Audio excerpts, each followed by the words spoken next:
modus operandi, where they would like to, if they've discussed with me what their ways and means were to launder money, and 9 times out of 10 they're quite happy to speak to you about these things. And the information obtained from these meetings will be fed into the national risk assessment. So this one in particular was a guy that was convicted of money laundering, and he quite freely would tell me what they used to do, and it was a case of setting up a series of small businesses to launder that money from criminal activity. He felt that it was so important to set these businesses up to get that air of respectability. His businesses had a legitimate aspect to them, had legitimate funds going through, which he used to add to with the cash that he got from various other criminal activity, including drug dealing and human trafficking. And he would look for what he would call a good bookkeeper rather than a corrupt bookkeeper. He didn't want a corrupt bookkeeper because if he identified a corrupt bookkeeper could always rip him off, and he didn't want people to be ripping him off to know what his business is. They say there's honour amongst thieves. Well, there usually isn't. So what he wanted to do was look for a good bookkeeper, and a good bookkeeper in his eyes would be somebody that would accept anything that they were told and not do what they were supposed to do legally, just to get on and do what they were asked to do. And he would either approach a friend or befriend somebody who already had a legitimate business to recommend a bookkeeper. And this could take place over a period of time, befriending somebody, getting in their confidence, and then saying, if you've got a bookkeeper or an accountant or a solicitor even that I can use. And they identify a bookkeeper who didn't ask questions, which is very important to them. But what he really preferred was that referral. As in his words, it seemed to take the bookkeeper off their guard and accept things more readily. And I see this quite often when I do inspections, where somebody will say, I've got somebody on recommendation, they've recommended them, so I'm quite happy on their recommendation that they are who they say they are, so that's why I've not obtained their copy of their passport, copy of their ID, etc. And perhaps 99 times out of 100, it's absolutely fine. But this is the sort of modus operandi that certainly this money launderer and others I've dealt with see it as a tactic to get on the good side of a bookkeeper. They would then befriend the professionals to gain trust over a number of years and then commence the money laundering activities. This guy set up his businesses, and he had a series of businesses, and they were legitimate businesses trading legitimately before he started to launder the funds through them. So he built up that reputation together with his bookkeeper and accountant, and then started to launder the money later through those businesses. This person in particular became an upstanding member of the community, and he actually served on a parish council in a small village. I won't say where, but he served on a parish council in a small village, and he was also providing funds to the projects in the area. The school needed a new Tarmacadam playground, which he provided the funds for, and to all intents and purposes, he was a legitimate businessman. And it was only when things turned sour for this person and he was caught up with, that people started to think, well, yeah, that was a bit suspicious. He never seemed to go to work, and he had the biggest house in the village, etc., etc. And he invested in many businesses, including hairdressers, car washes, nail bars, and numerous other small properties and businesses. A lot of those, as you can see, are cash-rich businesses, which he would launder his money through.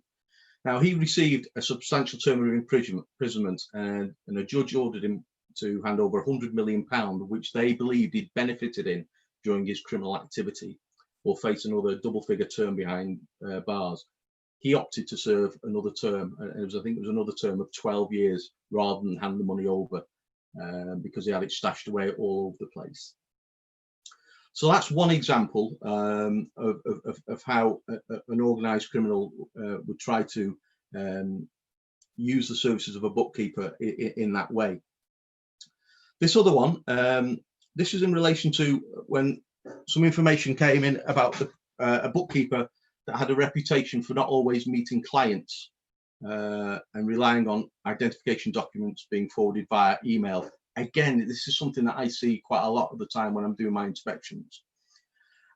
And the thing with this is, as I said before, there's no honor amongst thieves, etc. And when somebody gets arrested and their back's up against the wall and they're going to be charged with an offence, they will speak to law enforcement and they'll tell you what they think you want to know in order to try and make their sentence lighter if you put a case towards the judge that they've assisted in your inquiries. And be under no illusions, if they've used the services of a bookkeeper, an accountant, a solicitor, or any other professional, and they can dob them in for not doing what they should have been doing, they will do. So this was a case where that happened, where this bookkeeper was identified as not doing the correct things. They were conducting business without knowing if the person on the passport or the photographic ID is the person they were dealing with. Having never met them, they'd accept that documentation via email, and they would start business with them before doing any identity checks, which of course would leave the practice wide open to money launderers and subsequent prosecution. And the bookkeeper started to get the reputation as they were a good bookkeeper within the criminal fraternity. And I would tend to suggest that everybody would want to have that title of being a good bookkeeper, an excellent bookkeeper, but not in the terminology that the criminal fraternity see them as being a good bookkeeper is somebody that doesn't abide by the rules, possibly not being malicious in what they do and being complicit in what's going on, but just not doing what they should be doing. And when police investigated, 80% of the clients of that bookkeeper were laundering money through businesses, and red flags were being ignored, and vast amount not met what had been recommended, and no due diligence had been done. No customer due diligence or client due diligence, no passports or photographic ID address verification had been obtained. And whereas the bookkeeper was not to be believed, as I said before, not acting maliciously, was naive or ignorant of the legislation and didn't ask the right questions when faced with the red flags or follow their obligations under the legislation.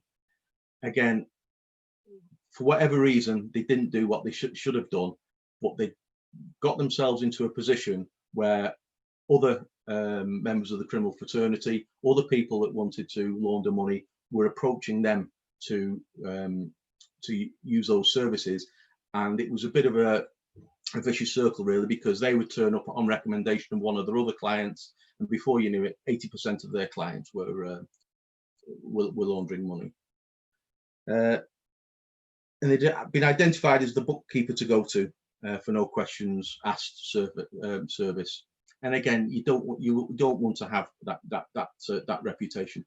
And again, this isn't an everyday occurrence, but as we've spoke about earlier in the previous sessions, there's vast amounts of money, billions of pounds of ill-gotten gains floating around the UK, which has got to find its way into the financial sector somehow through bank accounts to get that money laundered. So it is happening. And then the third one, this is the last one. This was a criminal enterprise that was looking for premises to manufacture controlled drugs. And this was in the Midlands area. They were looking to manufacture controlled drugs, and they needed a premises. And they approached the local business owner who had commercial premises to let. They paid over the odds for the premises, which again is something that quite often happens with organised criminals. That they will pay more than the going rate to acquire what they need, which again is a red flag. The business owner had been going through lean times and turned a blind eye to the activities in the premises, but over time he'd become complicit. He got involved. And larger than usual transactions of business premises were going through his accounts because he'd been on hard times, and all of a sudden he's got this extra money going through, and he's putting in through his accounts as business activity, but they were large transactions. And the bookkeeper had identified that the transactions were unusual, but did not question the client about the transaction red flags.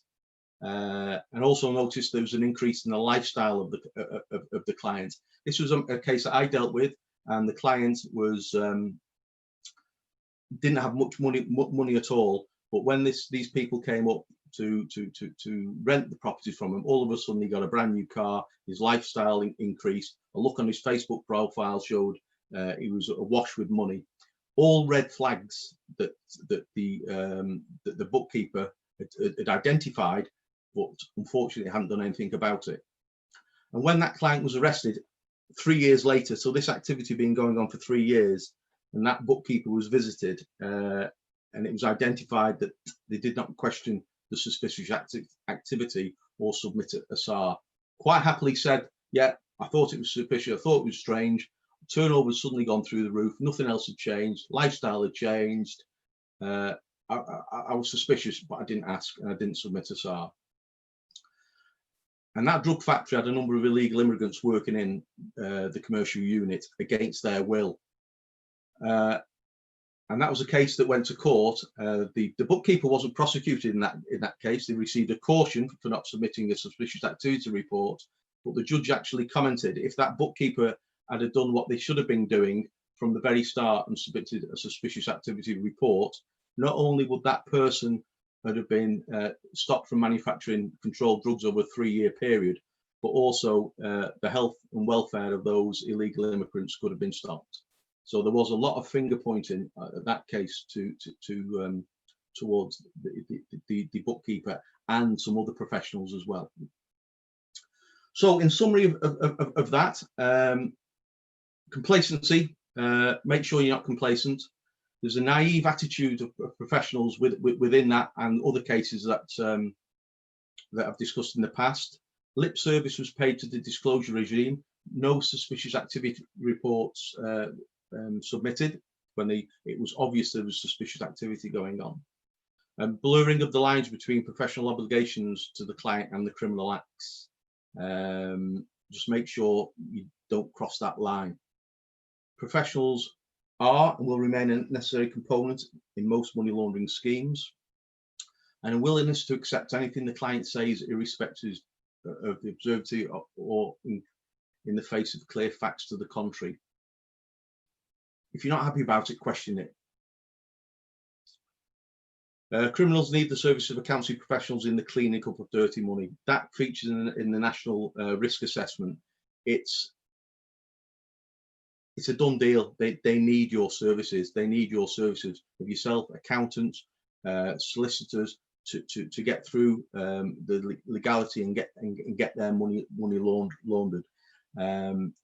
And some accountants, bookkeepers, solicitors are complicit and involved in this. But what we're talking about here are people that aren't doing what they should be doing to try and protect themselves and protect their reputation.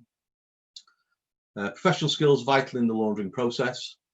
The ICB members have got an excellent reputation, and they add an air of respectability to transactions, accounts, and opens the door to further help. That's something you need to bear in mind. Somebody might be targeting you to do this for them because they know of how respectable you are. That's why they want the recommendations from somebody they've befriended or somebody that they know is already receiving those services from you. So the way to prevent this happening is to fully comply with the requirements of the money laundering regulations and its subsequent amendments. And just ask yourself this question: would you want to be the accounting professional that supplied their services to the criminal responsible for the illegal immigrants being held against their will to manufacture drugs?